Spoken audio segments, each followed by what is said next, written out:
Well, good morning and welcome to another adventure here at Vic's V8 Videos. Today, I'm going to talk a little bit about starter motors and how much fun they can be in flathead Fords.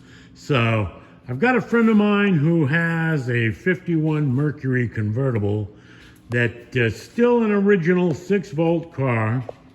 And he called me the other day and said, well, he went out to fire the car up. He turned the ignition on, hit the starter, and the starter spun, but nothing else happened. So I said, well, sounds to me like the Bendix Spring broke. And the Bendix Springs on these starters are the weak link in the situations here. So I told him, pull the starter out. I told him how to get it out and bring it on over here and we'll take a look at it. So he did that yesterday and we replaced, and it was in fact, this is the Bendix spring that was on his starter motor. So you can see it snapped.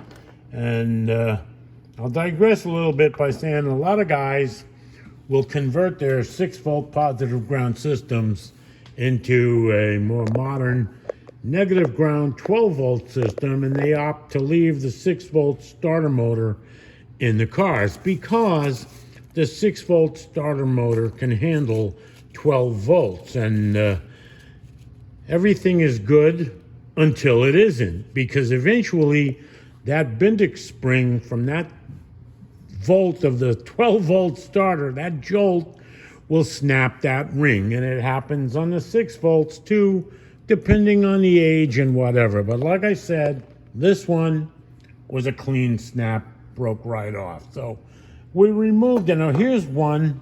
This is a starter that I was messing with, but I'll take it apart and show you. This is the Bendix spring attached to the output shaft on the starter motor. So what basically happens is, I don't even know if I can demonstrate it here. The way it works, it pops in and out. So when you go to engage the starter, it'll come out, it'll mesh with the teeth on the flywheel. As soon as that starts, it will then retract away from the flywheel, or the opposite direction here. So here's an interesting one. This was on one of my other friend's cars. You can see that the flywheel chewed this thing up pretty good and made a real mess out of it. So his Bendix spring was okay. The rest of it was shot. So we replaced that. But now here on this one, the way you replace it is these 2 bolts with these safety washers on them come out, and this thing slides in between them, and it slides onto the shaft of the starter motor.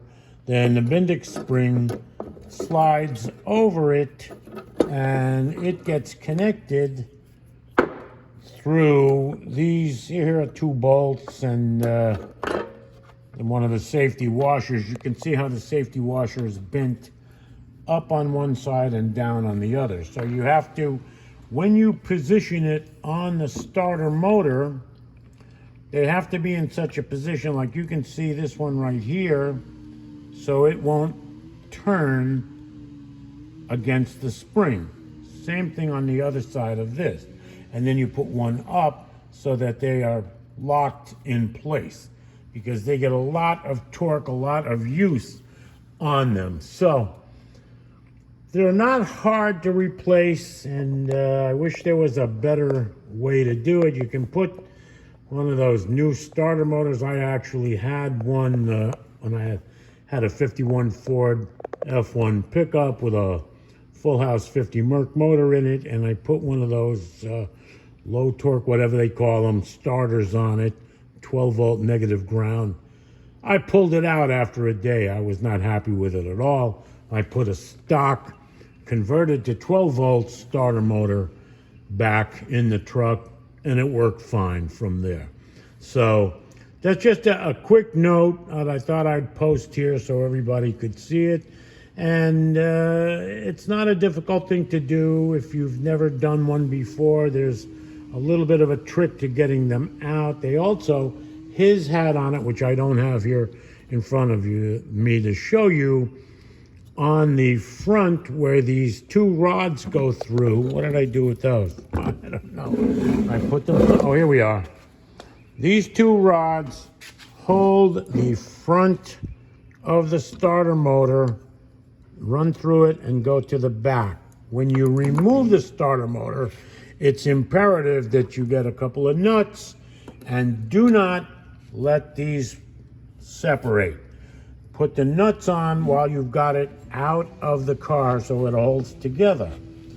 Then, after that, you just, when you take these and unscrew them, slide them out just enough to clear the pan where they're bolted to it, and then you can tilt the starter. Of course, you got to disconnect it from the battery line. So then you can tilt the starter motor down in the front so that it kind of moves up, and you'll feel it come free. Pull it out, and you put it back in the same way in reverse. So pretty much that's it. Next time I might have one apart, I can show you how the whole thing goes together. I'll be sure to do that. But if you're enjoying these videos and all my antics here in the garage, if you'll subscribe to the channel, I'd really appreciate it. If you have any questions or comments, please feel free to post them on the site. Thanks, and we'll see you next time.